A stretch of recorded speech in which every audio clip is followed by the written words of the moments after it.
তরফদার মহাশয়কে, তিনি আপনাদের সামনে ঠাকুরের সম্বন্ধে আজকের এই বিষয়বস্তু সম্বন্ধে কিছু বলবেন। পরম প্রেমময় শ্রী শ্রী হরিচাঁদ ঠাকুর, জগজ্জননী শান্তিমাতা, যুগনায়ক শ্রী শ্রী গুরুচাঁদ ঠাকুর এবং সত্যভামা দেবীর চরণে প্রণাম জানাই। প্রণাম জানাই আজকে এই মঞ্চে আসীন আমাদের মতুয়া রত্ন, মতুয়ার গর্ব ডক্টর বিরাট বৈরাগ্য মহাশয়কে, যে তার এই শেষ জীবনের যখনই মানুষের 50 বছর পার হয়ে যায়, তার পরের দিকে যায় অধোগতিতে, অর্থাৎ শেষ জীবনের দিকে ধাবিত হয়। তথাপিও তার যে গবেষণাধর্মী বক্তব্য, যে বক্তব্যে মানুষের ঘুমন্ত জ্ঞান চেতন লাভ করে, সেই বক্তব্য আমরা শুনতে পারলাম। আরো উপস্থিত আছেন আজকে সবার সভাপতি মহাশয় এবং অন্য অন্য সাধুগুরু বৈষ্ণব, সকলের চরণে জানাই সশ্রদ্ধ প্রণাম। যারা মায়েরা উপস্থিত আছেন, মাতৃশক্তিকে জানাই আমার সশ্রদ্ধ প্রণাম। আজকে তারক জয়ন্তী উপলক্ষে আমরা এখানে উপস্থিত হয়েছি। এই তারক জয়ন্তী বা তারককে তার জন্ম জয়ন্তী পালন করে আমরা কি স্মরণ করতে চাই? এতক্ষণ যে বক্তব্য আমরা শুনলাম, এ বক্তব্যের পুরোধা পুরুষ হলেন তারক। তারক না থাকলে কিন্তু এই বক্তব্যেরই সৃষ্টি হতো না। কারণ যত যত ধর্মগ্রন্থকার এ পর্যন্ত ধর্মগ্রন্থ আমাদের হাতে দিয়েছে, কোনো এক মনীষীর বা কোনো ভগবানের জীবন চরিত নিয়ে, জীবন আলোক্য নিয়ে, তারা ভগবান চলে যাওয়ার বহুদিন পরে তারা নিজেরা ওই ঘটনাবলী লিখিয়ে তার মধ্যে কল্পনার সূত্র বেশি ঢুকে গেছে।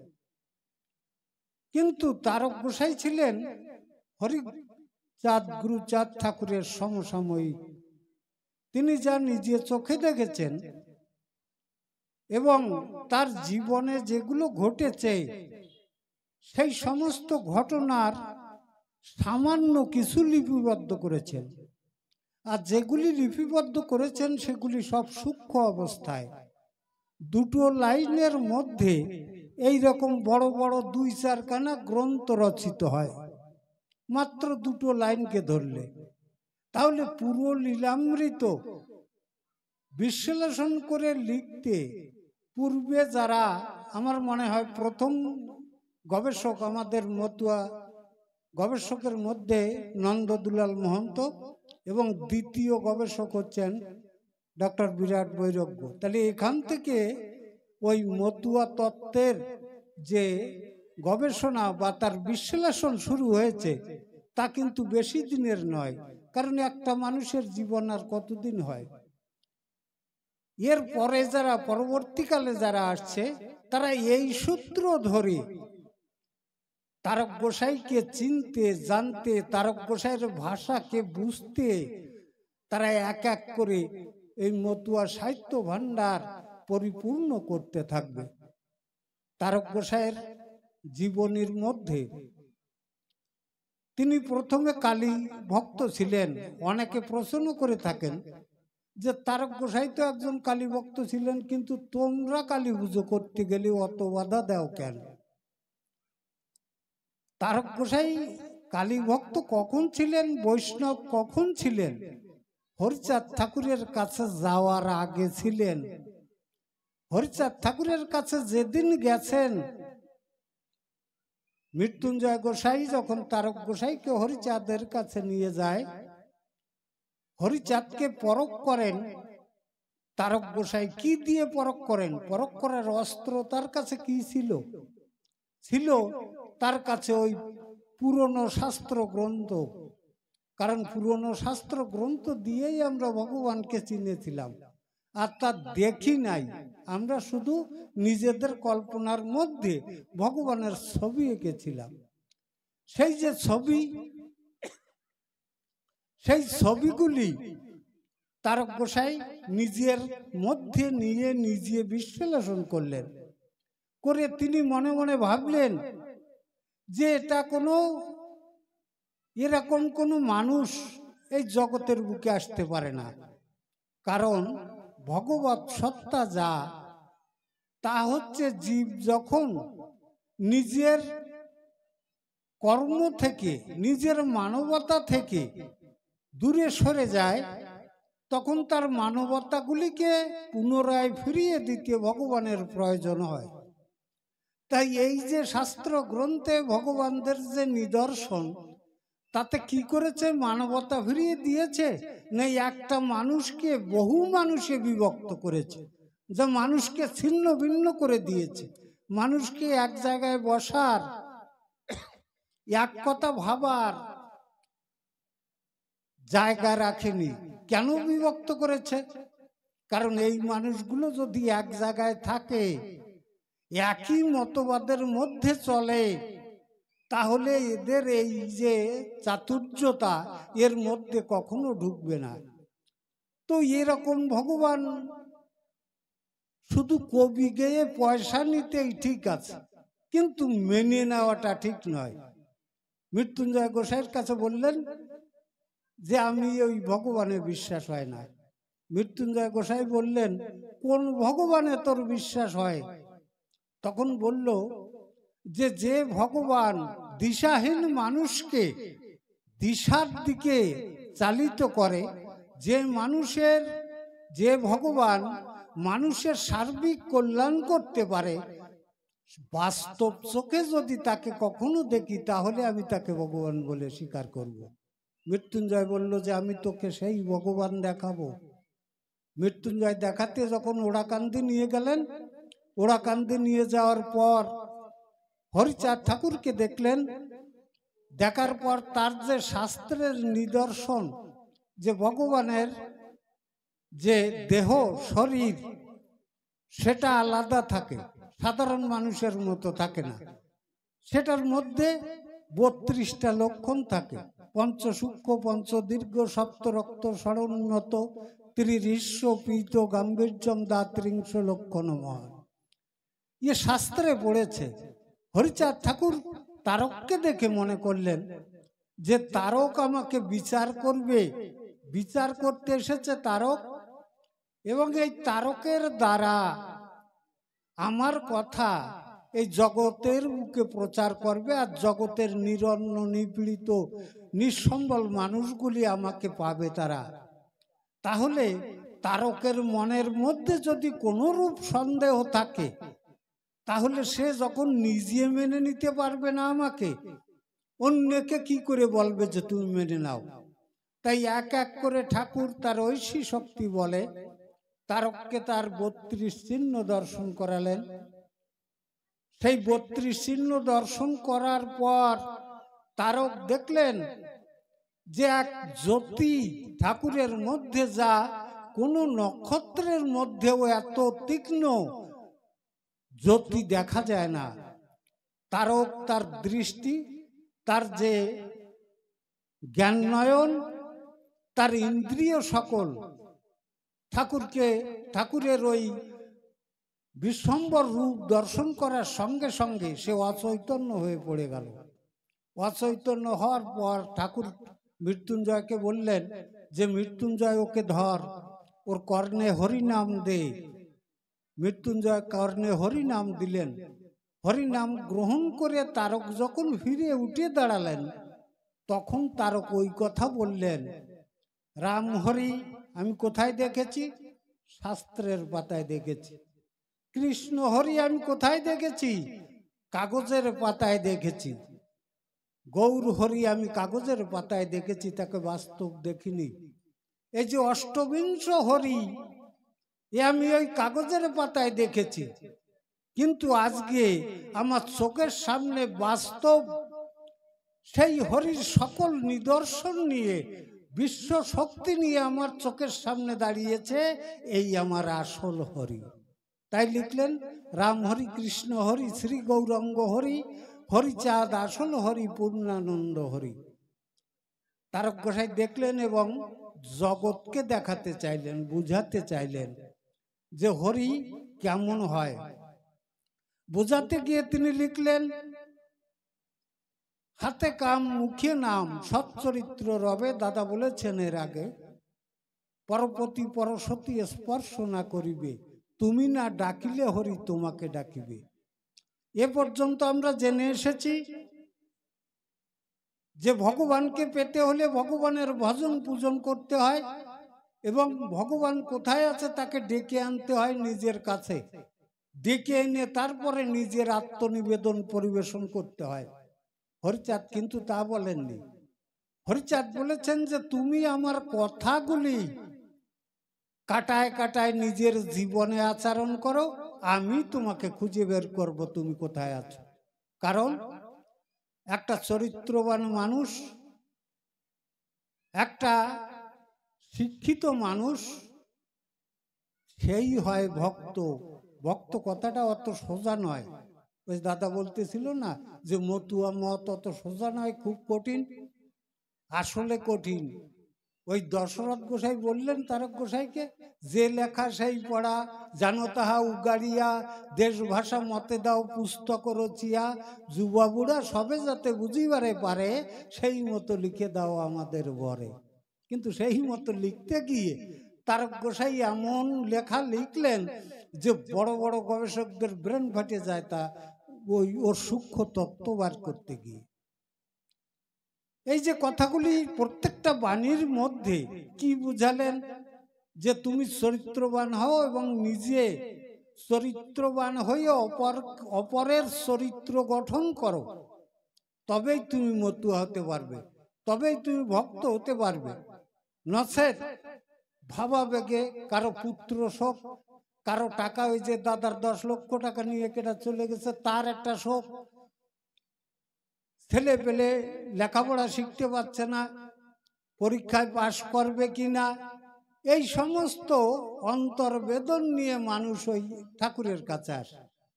এসে ঠাকুরের কাছে কামনা করে যে আমার যদি এইটা হয় তাহলে তোমারে আমি কিছু দেবানি, সামনের যে উৎসব আসতেছে সেখানে।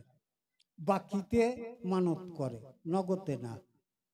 তার যদি ঘটে যায়, ওই যে আমার নাতি একটা আইছে, আমার বড় ছেলেও হতো না, ওর ঠাকুর মা সে এইখানে মানত করে গেছিল যে সামনের বছর যদি আমার ছেলের একটা পুত্র সন্তান হয় তো তোমারে কিছু দেবা না, বাকিতে করে গেছিল। তারপরের বছর এই যে একটু আগে লাফায় মঞ্চের পরে আইছিল, ওই তারক গোসাইয়ের দান। তো ওই রকম বাকিতে মানত করে যায়। মানত করার পরে ঠাকুর কিন্তু কাউকে বৈমুখ করেন না, তিনি জাত দেখেন না, তিনি বৈষম্যতা দেখেন না। তো তারকের কাছে মানত করলে তারক সব ক্ষেত্রে তার যে নিবেদন ঠাকুরের কাছে পৌঁছে দেন, আর ঠাকুর বর্ষিত করে এই ভক্তদের মধ্যে। তাহলে ভক্ত হতে হলে শক্ত হতে হবে। শক্ত হতে ওই দাদা মাঝে মাঝে বলতেছিল না, আমার কথা আমি বলে যাবো, তাই ভালো কও আর মন্দ কও, তার মানে ওগুলো শক্ত কথা। তো ওই শক্ত কথা নিজের মধ্যে নিয়ে শক্ত হয়ে দাঁড়িয়ে থাকতে পারে যে সে প্রকৃত ভক্ত। আর নচেত ভাবাবেগে পড়ি 10 জনে কি কয় ওইতে সরে গিয়ে আর এক জায়গায় যেয়ে দাঁড়ালাম, ওতে শক্ত ভক্ত কয় না। ঠাকুরের প্রতি বিশ্বাস থাকে না, ঠাকুরের প্রতি ভক্তি থাকে না। আমি যদি আমার হরিচাঁদকে মানি, হরিচাঁদকে মানি কেন? যে তিনি বিশ্বের সর্বমঙ্গলদাতা, আমার সব রকম মঙ্গল করার ক্ষমতা তিনি রাখেন, তাই আমি হরিচাঁদকে মানি। এইবার দেখা যাচ্ছে যে বিয়ের সময়, শ্রাদ্ধের সময়, অন্য পুজোর সময়, সেই সময় চিন্তা করি যে হরিচাঁদ পারে কি না পারে, আরেকজন রেডাই নিয়েছি। তাহলে এই যে বিশ্বাস হারানো, এই বিশ্বাস হারানোতে ভক্তির ঘাটতি হয়। আমার ভক্তি ঠিক স্থায়ী হয় না। ভক্তি যেখানে, সেখানে মরণমুখী হয়ে বড় বড় ভক্তরা তার চরণে পড়ে গেছে, সে অপেক্ষা করে নাই যে আমার অন্য কোনো জায়গায় যেতে হবে। কারণ সে জানে আমার হরিচাঁদ এমন কোনো দিক নেই, এমন কোনো সমস্যা নেই যে সমস্যার সমাধান তিনি করতে পারেন না। একবার আমার জীবনের একটা ছোট্ট ঘটনা বলে যায়। ওই অরবিন্দু দাদা ছিলেন পুরনো মতুয়া, এই জায়গার 61 নম্বরে বাড়ি, MB 61, মানে ওই 64 সালের পরিবার।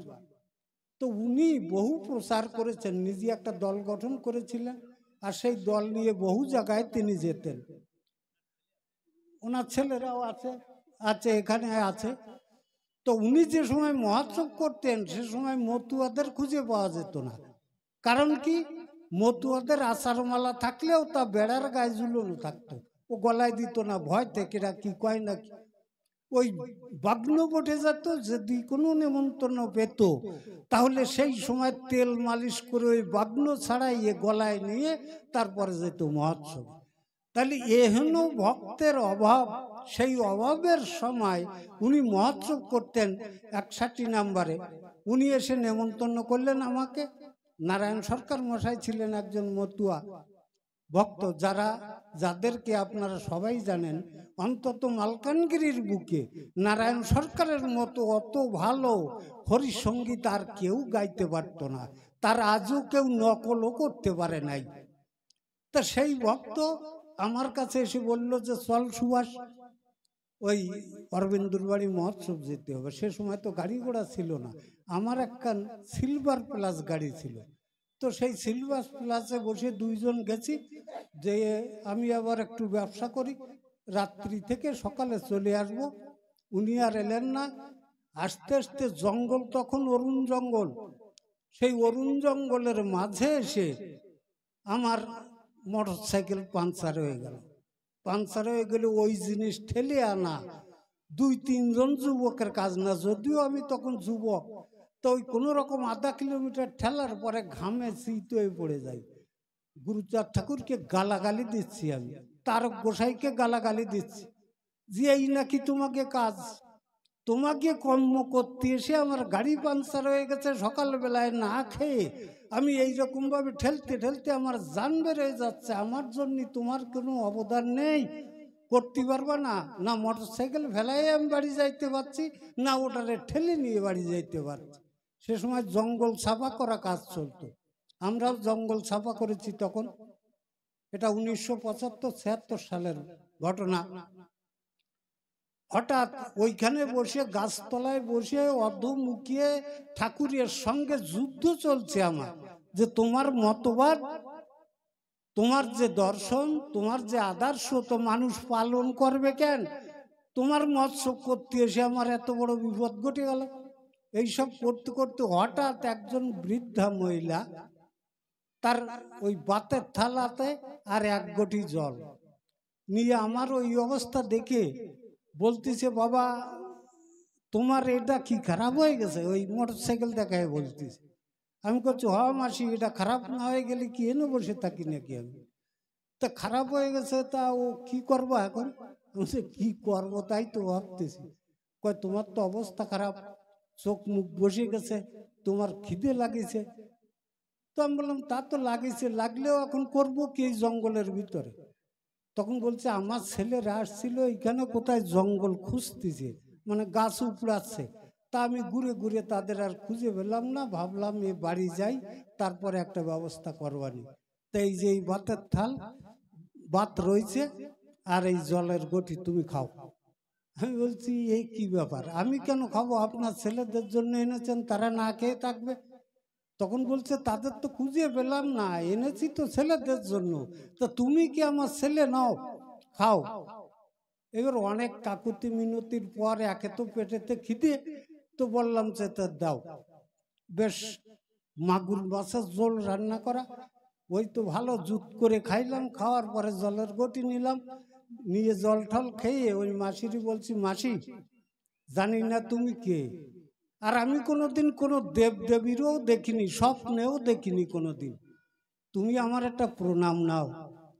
কারণ আমার মনে হচ্ছে যে বিশ্বের কোথাও যদি কোনো দেবী থাকে তাহলে সে পরম দেবী তুমি একজন। প্রণাম করলাম, উনি আমার মাথায় আশীর্বাদ করে তার থালের গটি নিয়ে চলে গেল। এখন চিন্তা করছি, গায়ে তো জোর হয়েছে, ঠেলে যাব, কিছু দূর ঠেলছি, এমন সময় একজন সাইকেল চালায় আসতেছে। তা আগে সাইকেলের পিছনে পাম্পার থাকতো, হাত দিয়ে পাম্প দেওয়া লাগতো, ওই পিছনের ওই খাড়ার রডটার ওইখানে বাঁধানো থাকতো।